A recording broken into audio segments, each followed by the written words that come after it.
जम्मू कश्मीर के पहलगाम में जो आतंकी घटना हुआ है, सबसे पहले उसकी कुछ तस्वीरें देख लीजिए।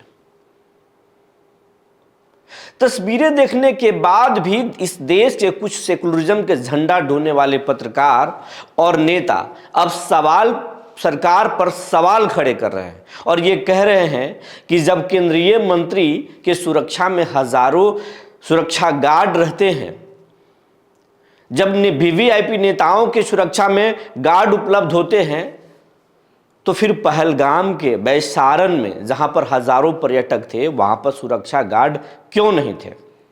ये आपका वाजिब सवाल है साहब, ये वाजिब सवाल है। लेकिन क्या इसका मतलब क्या होता है कि अगर हमारे घर में बाउंड्री वाल नहीं है तो आप हमारे घर में घुसकर हत्या कर देंगे, हमें आप मार देंगे? यूरोपीय कंट्री में कहीं भी घरों के आगे बाउंड्री वाल नहीं होता है जैसे हमारे इस देश में होता है, और पुलिस भी जगह जगह नहीं होती है। तो क्या वहां पर कत्लेआम मच रहा है, लोगों की धर्म पूछकर जाने ली जा रही है? ऐसा नहीं है। और अब तो जो हुआ है, धर्म पूछकर जो पहलगाम में नरसंहार हुआ है, देश के प्रमुख अखबारों ने इसे नरसंहार बताया है, लेकिन फिर भी कुछ लोग बोल रहे हैं कि ये बात गलत है, ऐसा कुछ भी नहीं हुआ है। अगर ऐसा नहीं हुआ है साहब ना, तो जो पहलगांव के नौशेरा में जो पहली जो घटना हुई है, जिस व्यक्ति को पहली बार गोली आतंकियों ने मारा है, उसकी पत्नी से पूछ लीजिए। वो बोल रही हैं कि पहले नाम पूछा गया, धर्म पूछा गया, कलमा पढ़ने के लिए कहा गया और उसके बाद में गोली मार दी गई। जब तक हम कुछ समझ पाते, गोली मार दी गई। अगर उसके बाद पर भी विश्वास नहीं है ना, तो 25 और एक तो कश्मीरी की मौत हुई है, 25 पर्यटकों की मौत हुई है, और वो उनके बच्चे भी थे, उनकी पत्नी भी थे, और सभी लगभग अलग अलग राज्यों के थे। वो अब उनके 100 उनके घर जा चुका है, वहाँ वो पहुँच चुके हैं। हिम्मत है तो उनके घरों पर पहुंचिए, उनकी बीवी से पूछिए, उनके छोटे बच्चों से पूछिए, और पूछिए कि आतंकियों ने कैसे वहाँ पर कत्लेआम मचाया, क्या क्या पूछा, धर्म पूछा या नहीं पूछा। ये बात अफवाह फैलाया जा रहा है, हमारे जैसे पत्रकार सिर पे हवा दे रहे हैं। ये जो आप सवाल खड़े कर रहे हैं बंद एसी कमरों में, उससे नहीं होगा। अगर आपके लोग वहां पर होते और हताहत होते तो आप पर फर्क पड़ता, और अगर आप पर फर्क नहीं पड़ रहा है तो हम सबसे पहले आपको एक वीडियो दिखाना चाहते हैं। इस वीडियो को देख लीजिए।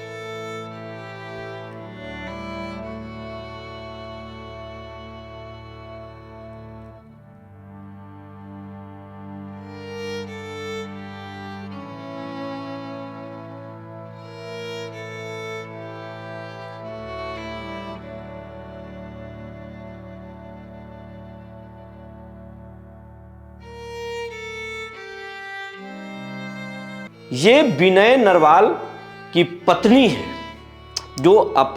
विनय नरवाल नौसेना में लेफ्टिनेंट थे और आतंकियों ने उन्हें मार दिया था। मरने के कुछ देर पहले पत्नी के साथ वो फोटो शूट भी किए थे, रील्स भी बनाए थे, लेकिन विनय नरवाल को उन्होंने मार दिया और उनकी पत्नी 100 के पास बैठकर बेसुध थी और पति लेटा हुआ था, और अब अपने पति के 100 के सामने ताबूत से लिपट कर रो रही है। और इस वीडियो को देखने के बाद भी अगर आपके सीने में कोई दर्द महसूस नहीं हो रहा है, आपके रोंगटे खड़े नहीं हो रहे हैं, आपके आंखों में अगर आंसू नहीं आ रहा है, तो यकीन मारिए जिंदा आप जरूर हैं, आपकी आत्मा मर चुकी है। और उन आतंकियों से कम आपका सोच कट्टर नहीं है। आप सवाल खड़े कर रहे हैं सुरक्षा पर, सरकार को आप घेर रहे हैं, सरकार को घेर रहे हैं कि सुरक्षा नहीं थी। सरकार कहां कहां सुरक्षा देगी? और जब सुरक्षा सरकार, तो वहां पर 2009 से सुरक्षा नहीं था, 2009 में ही वहां से सुरक्षा हटा दी गई थी। उसके बाद सुरक्षा नहीं दिया गया था। वहां पर सप्ताह में 1-2 बार जाते थे पेट्रोलिंग करने, पुलिस अधिकारी जवान जाते थे, क्योंकि वहां उस तरह की कोई बातें नहीं थी। सुरक्षा में चूक हुई है, ये बात हम मानते हैं। सरकार से हमारा भी सवाल है, सिर्फ आपका सवाल नहीं है, हमारा भी सवाल है। लेकिन इससे बड़ा बात यह भी है कि अगर सुरक्षा नहीं है और हमारे घर के आगे अगर बाउंड्री वाल नहीं है, तो आप हमारे घरों में घुस जाएंगे, हमारे घरों में जाकर के धर्म पूछकर हमारी हत्या कर देंगे, हमको जान बचाने के लिए हर जगह पुलिस खड़ा रहेगी। अरे सोच कहाँ है आपका? और हम ये नहीं करें कि धर्म पूछकर, हमने कल कहा था कि आतंकियों का भी मजहब होता है, और आज भी हम उस बात पर अडिग हैं।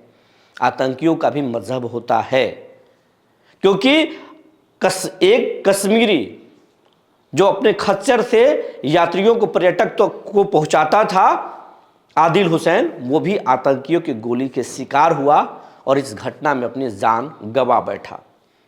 उस आदिल हुसैन को हमारे तरफ से सलूट है। आप सलूट करें या ना करें, उस आदिल हुसैन पर मुझे सलूट है, क्योंकि आदिल हुसैन ने आतंकियों की बंदूक छीनने की कोशिश की। उन्हें साफ साफ कहा कि इन्हें मत मारो, ये कश्मीर के मेहमान है और मेहमान को हम मारने नहीं देंगे। तंग आकर आतंकियों ने उसे मारा। उसे मारना आतंकी नहीं चाहते थे आदिल हुसैन को, लेकिन तंग आकर उन्होंने मार दिया। तो आदिल हुसैन को मुझे सलूट है, और वैसे सभी कश्मीरियों को हम सलूट करते हैं। और आज जो कश्मीर के सड़कों पर जो आंदोलन कर रहे हैं और पाकिस्तान मुर्दाबाद के नारे लगा रहे हैं कश्मीरी, उनको भी मेरा सलूट है। इस वीडियो को देखिए। इस समय बिंदु बलेसर में दोनों तरफ से, यानी हिंदू समुदाय से ताल्लुक रखने वाले लोग और मुस्लिम समुदाय से ताल्लुक रखने वाले लोग, दोनों लोग जो हैं सड़कों पे आ चुके हैं और इस समय प्रदर्शन चल रहा है। ये इस तरफ से हिंदू भाई जो है वो प्रदर्शन कर रहे हैं और इस तरफ से मुस्लिम। तो ये जो कश्मीरी पाकिस्तान खिलाफ, पाकिस्तान मुर्दाबाद के नारे लगा रहे हैं और हिंदू मुस्लिम भाई भाई के नारे लगा रहे हैं, इनको मेरा सलूट है। ऐसे सभी देश के मुसलमान, ऐसे सोच रखने वाले देश के सभी मुसलमान, सभी हिंदू को सलूट है। यही एकता की जरूरत है। लेकिन फिर भी सवाल तो खड़ा होगा कि धर्म पूछकर हत्या क्यों किया गया? और वहां पर आदिल हुसैन ही एक नहीं था, वहां पर सैकड़ों, जब हजारों पर्यटक थे तो हजारों काम करने वाले वहां स्थानीय कश्मीरी थे। उनकी हत्या उन लोगों ने क्यों नहीं की? और अब इस घटना के बाद वहां चाय बेचने वाला, वहां पर चना बेचने वाला और छोटे छोटे दुकान लगाने वाले, भेलपुरी बेचने वाले आखिर गायब कहां हैं? और आपको अगर ये बात अफवाह लग रहा है तो देश के बड़े अखबार दैनिक भास्कर में ये प्रकाशित हुई है खबर, ये जरा देख लीजिए।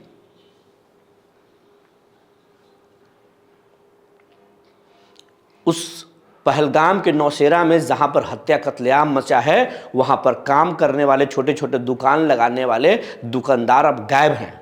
और आईबी के अधिकारी जब उन्हें पूछ रहे हैं, पता लगा रहे हैं, तो वो नहीं मिल रहे हैं। अब उन पर भी शक की सुई दौड़ रहा है कि क्या वहां पर पुलिस की व्यवस्था नहीं थी, पर्यटक थे, ये खुफिया जानकारी आतंकियों को दिया जा रहा था। तो सोच, कट्टर सोच को तो सवाल के घेरे में खड़ा करना ही पड़ेगा। सेकुलरिज्म के झंडा झुलने वाले पत्रकार, आपको मैं बताना चाहता हूं, ऐसे नेता आपको बताना चाहता हूं कि उस कट्टर सोच को तो कुचलना ही पड़ेगा, जिन्होंने धर्म पूछकर पर्यटकों को मार दिया। उनका क्या कसूर था? क्या कसूर था? और मोदी को क्या बताना चाहते थे?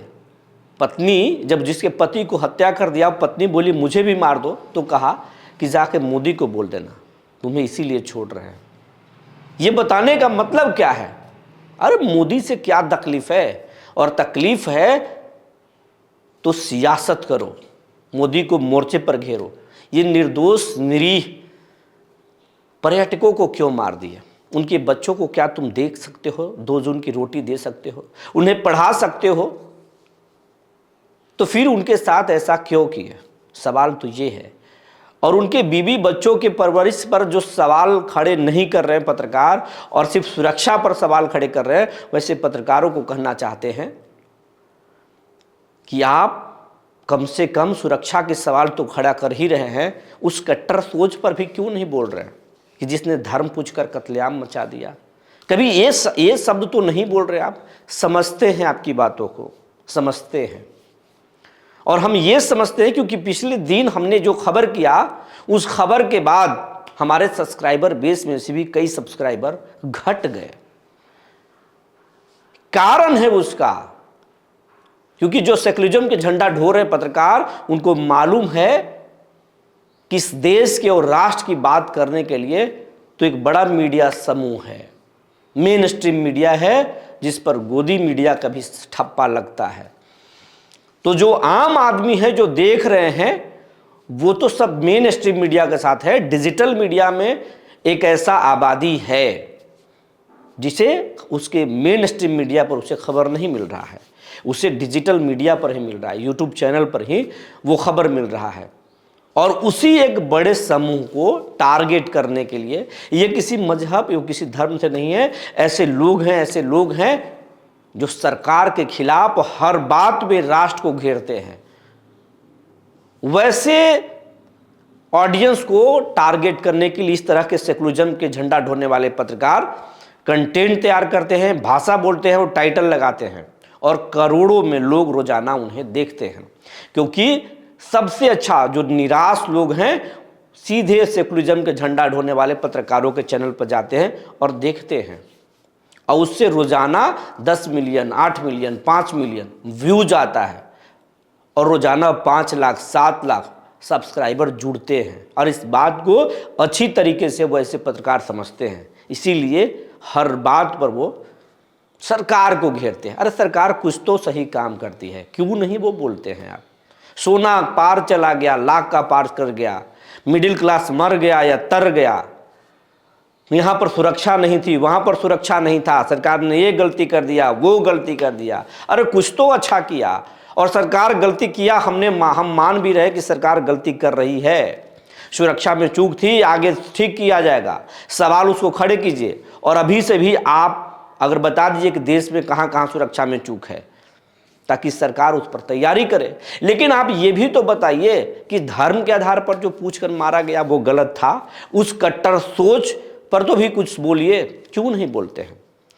हम इस खबर के माध्यम से देश के तमाम मुसलमान परिवार भाइयों को कटघरे में नहीं खड़ा कर रहे हैं। जो इस घटना का प्रतिकार कर रहे हैं उन्हें सैल्यूट भी है, वो सच्चे हिंदुस्तानी हैं, हिंदुस्तान की भलाई सोचते हैं।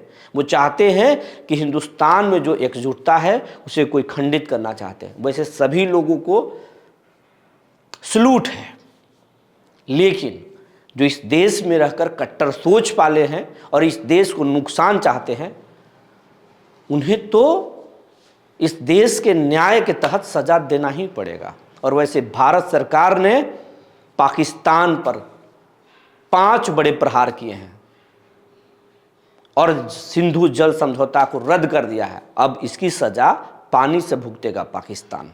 सीमा पार से आतंक तो फैला रहा है, लेकिन वो पानी से तरसेगा। और मोदी ने आज बिहार के धरती से वो कह दिया कि ये घटना को अंजाम देने वाले आतंकी कल्पना भी नहीं किए होंगे, उसे बड़ी सजा देंगे।